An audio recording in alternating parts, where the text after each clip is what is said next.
नमस्कार। वीर सावरकर, देशभक्त या माफी सावरकर। वीर सावरकर के बारे में अक्सर आपने सुना होगा, लेकिन लोग तरह तरह के बातें बनाते हैं। कुछ लोग उन्हें वीर सावरकर कहते हैं, कुछ उन्हें माफी सावरकर कहते हैं।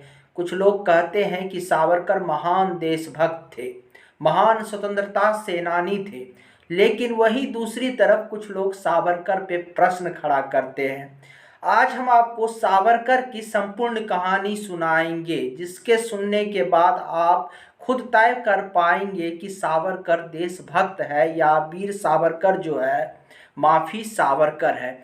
जो भी बातें रखूंगा पूरे तथ्य के साथ रखूंगा और इसको आप पूरी तरीके से समझिए और खुद निर्णय लीजिए कि सावरकर के बारे में जो बातें आजकल समाज में, बाजार में, देश में चल रही है, क्या उसमें सच्चाई है और कितनी उसमें सच्चाई है। 1857 में एक पुस्तक लिखी गई, स्वतंत्र समर। इस पुस्तक के लेखक थे वीर सावरकर।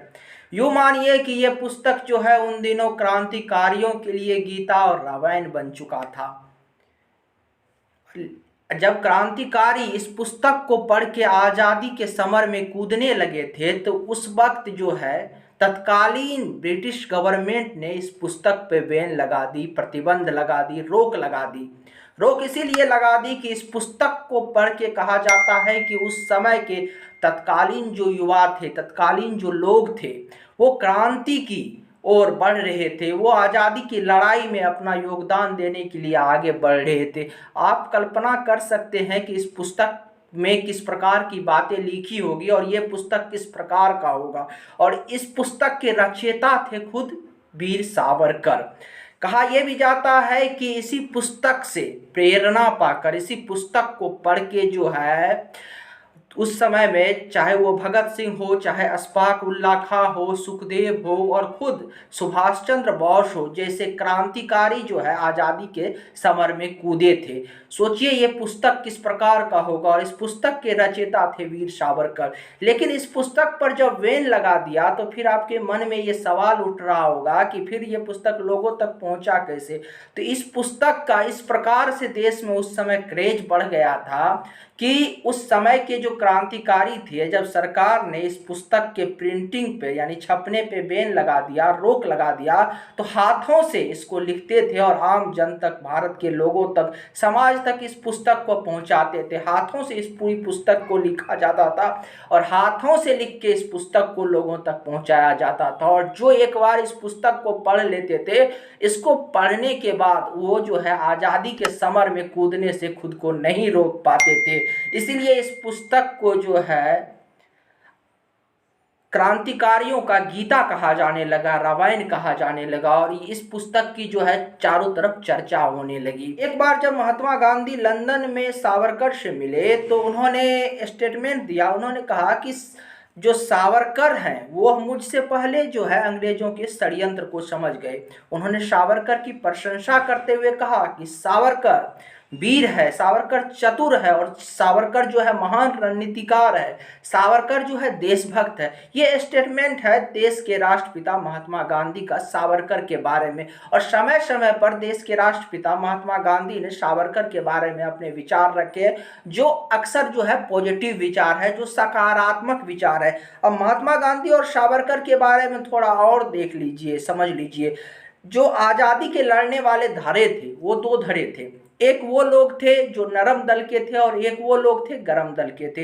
एक वो लोग थे जो मानते थे कि अहिंसा के जरिए आज़ादी मिलेगी और एक वो थे कि जो मानते थे कि अंग्रेजों के गोली का जवाब, अंग्रेजों के अत्याचार का जवाब उसको उसी भाषा में देना चाहिए और उस अंग्रेजों को उसी भाषा में सबक सिखाना चाहिए। और इसी जो दूसरे प्रकार के लोग थे, इसी में थे सुभाष चंद्र बोस कह लीजिए या फिर वीर सावरकर जैसे लोग कह लीजिए, ये दूसरे पंक्ति में खड़े थे और ये जो है अंग्रेजों को उसी भाषा में जवाब देना चाहते थे। और सावरकर, उस समय सावरकर की लोकप्रियता लगातार देश में बढ़ रही थी।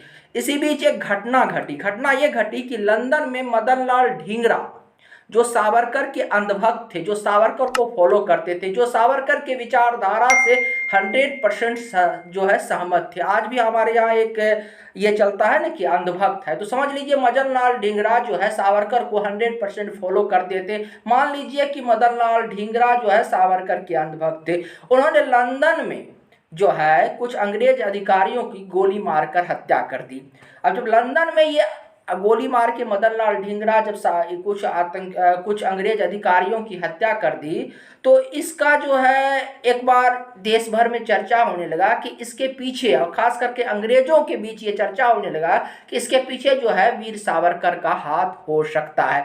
अब यहाँ पे थोड़ा सा कुछ लोग न्याय और अन्याय के तराजू में, मानवता के तराजू में इन चीज़ों को तोलेंगे, लेकिन जो लोग ऐसा सोचेंगे कि ये गलत है सही है, उसको मैं एक चीज़ बताना चाहूँगा।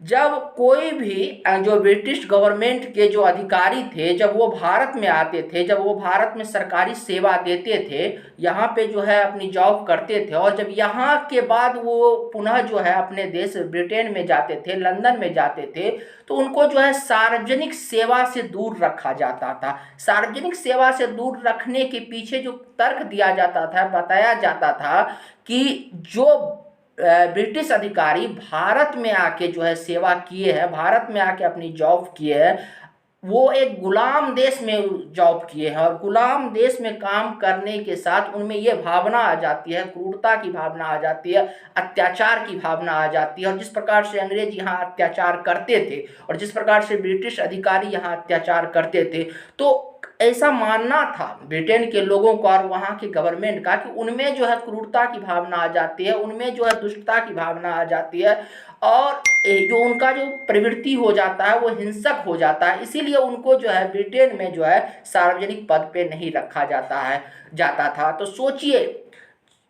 एक तरफ जो ब्रिटेन के लोग थे, वहाँ के अधिकारी थे, वो भारत के लोगों की जो लोकतांत्रिक अधिकार थी, यहाँ भारत के लोगों का जो मानव का मूल्य था, उसको वो लगातार हनन कर रहे थे, यहाँ के लोगों के मानवाधिकार को। लेकिन ये दूसरे तरफ जो है ब्रिटेन में उस अधिकारी को शासन में नहीं रखा जाता था, क्योंकि उनको जो है अपने लोगों की मानवता की चिंता थी।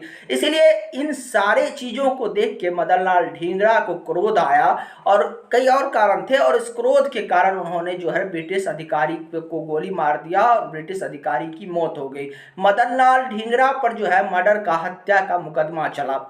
लेकिन इसके बाद जो है सावरकर को भी गिरफ्तार कर लिया गया। सावरकर को जब गिरफ्तार कर लिया गया, तो सावरकर को जो है अंग्रेजों के मन में ऐसा भय था कि सावरकर एक बहुत बड़े रणनीतिकार है, और सावरकर थे भी। उनका जो दूरदृष्टिता था, इससे आप समझ सकते हैं कि सावरकर एक लेखक थे, एक कवि थे, एक स्वतंत्रता सेनानी तो थे ही, और कई प्रकार की मुहिम चला रहे थे उन दोनों सावरकर। और सावरकर सिर्फ जो है ये बंदूक से क्रांति लाने की, बंदूक से आज़ादी लाने की प्रयास नहीं कर रहे थे, कई मोर्चों पर वो लड़ रहे थे। वो अपने कलम के जरिए भी उन दोनों जो है भारत के लोगों को जगा रहे थे, भारत के लोगों को जो पूर्व जो उनका जो इतिहास है, उनकी जो गौरव गाथा है, उस गौरव गाथा से परिचय करवा रहे थे। और इसीलिए जो है अंग्रेजों को जो है सावरकर लगातार खटक रहा था।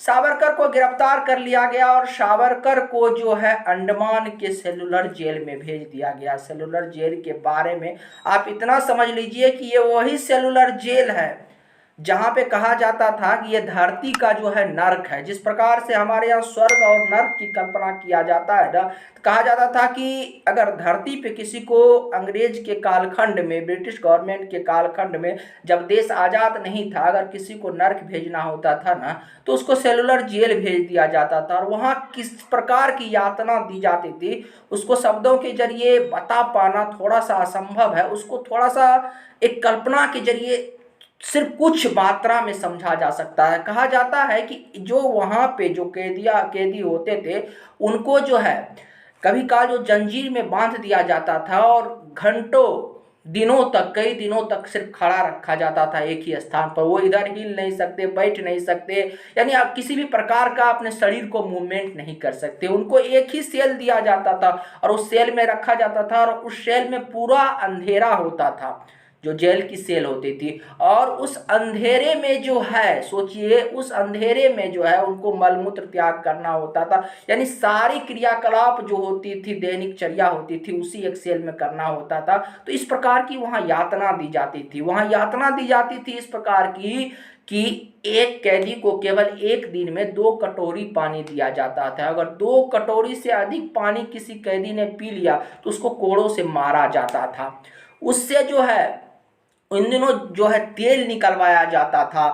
जो अंग्रेज अधिकारी, क्योंकि अंडमान का जो भूमि है ना वो इस प्रकार से उबड़ खाबड़ है, तो वहाँ जो अंग्रेज अधिकारी जाते थे तो जिस प्रकार से आपने देखा होगा ना कि आज भी गाँव में जो बैल को जिस प्रकार से बांध दिया जाता है, उसको ढोया जाता है, उस प्रकार से वो बग्गी जब अंग्रेज अधिकारी के खींचने में जो है उसको लगाया जाता था, जो यहाँ के कैदी होते थे। और कहा जाता था कि इसी के कारण जो है प्रत्येक दिन कई सारे कैदी जो है वहां पे अपना प्राण त्याग देते थे, उनकी वो जो है अकारण ही मृत्यु का शिकार हो जाते थे, या कुछ को अंग्रेज अधिकारियों द्वारा कोड़े बरसा बरसा के मार दिया जाता था। किसी भी प्रकार का, आज जो हम मानव अधिकार की बात करते हैं वहां पे किसी भी प्रकार का मानव अधिकार नहीं है। इस प्रकार की था सेलुलर जेल, इसीलिए उसे उस समय में धरती का नर्क कहा जाता था। और इसी सेलुलर जेल में जो है सावरकर को डाल दिया गया था।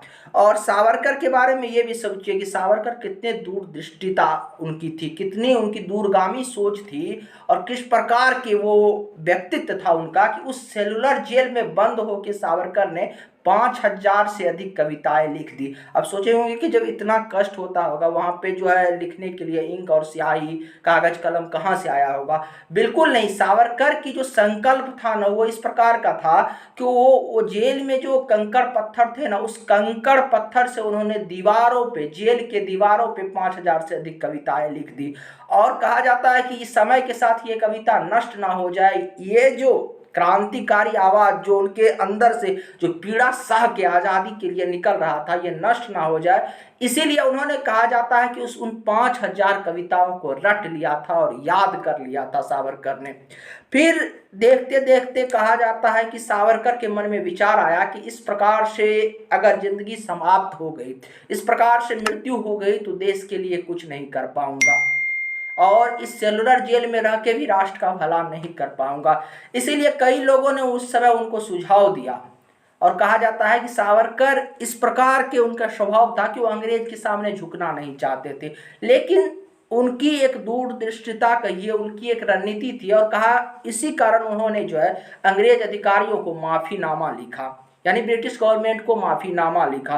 और जब ब्रिटिश गवर्नमेंट को उन्होंने माफीनामा लिखा तो कुछ शर्त के आधार पर जो है उनको जेल से बाहर निकाल दिया गया, जेल से उनको छोड़ दिया गया। ये जान लीजिए कि सावरकर का कोई गुनाह ही नहीं था, सावरकर का एक ही गुनाह था कि वो राष्ट्रभक्त था, वो उनमें कूट कूट के देशभक्ति भरी हुई थी। सावरकर को जेल से छोड़ दिया गया। यहाँ एक और पहलू की जो है चर्चा करने की आवश्यकता होती है। सावरकर 3 भाई थे और तीनों के तीनों भाई जो है उस समय जेल में बंद थे, वही सेलुलर जेल में बंद थे सावरकर के तीनों भाई। और सावरकर के माता पिता की मृत्यु जो है सावरकर के बचपन काल में ही हो गया था। जब सावरकर बच्चे थे तो उसी काल में उनके माता पिता का मृत्यु हो गया था।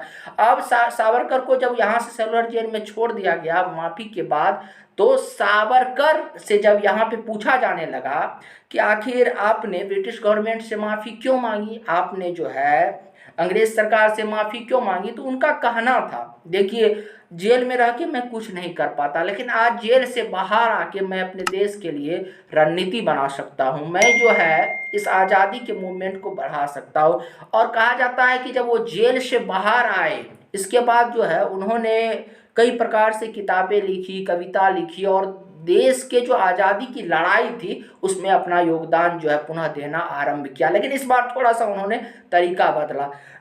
एक बार सावरकर ने कहा था, वीर सावरकर का कहना था कि भारत के युवा जो है, अब देखिए उनकी सोच को समझिए, भारत के युवा जो है अंग्रेजी जो है पुलिस में शामिल हो, ब्रिटिश गवर्नमेंट के फौज में शामिल हो, उनके पुलिस में शामिल हो। तो उनसे जब एक बार ये पूछा गया कि आपने आखिर ऐसा क्यों किया, आप भारत के युवाओं से ये आह्वान क्यों कर रहे हैं कि वो ब्रिटिश गवर्नमेंट पुलिस में शामिल हो? तो उनका कहना था कि अगर हमारे युवा, हमारे देश के लोग जो है ब्रिटिश गवर्नमेंट के प्रशासन में, पुलिस में शामिल होंगे और उनके हाथ में बंदूक होगा तो उनको वो खुद ब खुद तय कर लेंगे समय आने पर जो बंदूक का निशाना कहाँ पे लगाना है। तो इससे आप समझ सकते हैं कि सावरकर का सोच किस प्रकार का था।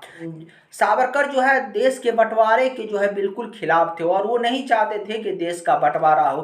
तो सावरकर का जीवन कुछ इस प्रकार का था। सावरकर का जीवन खुद त्याग का था। वो जो है उनकी सोच जो है काफी दूरगामी थी, जो आज के समय में जो है हम यहाँ बैठ के नहीं सोच सकते। लेकिन शुरू से इस बात को जरा सोचिए, जिस व्यक्ति की प्रशंसा स्वयं राष्ट्रपिता महात्मा गांधी ने किया होगा, क्या उनकी देशभक्ति पे जो है प्रश्न खड़ा किया जा सकता है? जिसको स्वयं राष्ट्रपिता महात्मा गांधी ने कहा कि सावरकर एक महान जो है राष्ट्रवादी है, महान रणनीतिकार है, उनकी देशभक्ति पे जो है प्रश्न चिन्ह उठाया जा सकता है? तो नहीं उठाया जा सकता। सोचिए, जिन्होंने स्वतंत्र समर जैसे पुस्तक लिखा जो क्रांतिकारियों के लिए गीता बन गया, क्या ऐसे सावरकर के देशभक्ति पे प्रश्न उठाया जा सकता है? ये तमाम चीजें हैं जो हमको सावरकर के बारे में जानने की आवश्यकता है और लोगों तक पहुंचाने की आवश्यकता है। अगर आपको हमारी बातें अच्छी लगी तो इस वीडियो को अधिक से अधिक शेयर कर दीजिए, चैनल को सब्सक्राइब कर दीजिए। मेरा नाम है नमित कुमार, आपने हमें धैर्य से सुना, इसके लिए धन्यवाद। नमस्कार।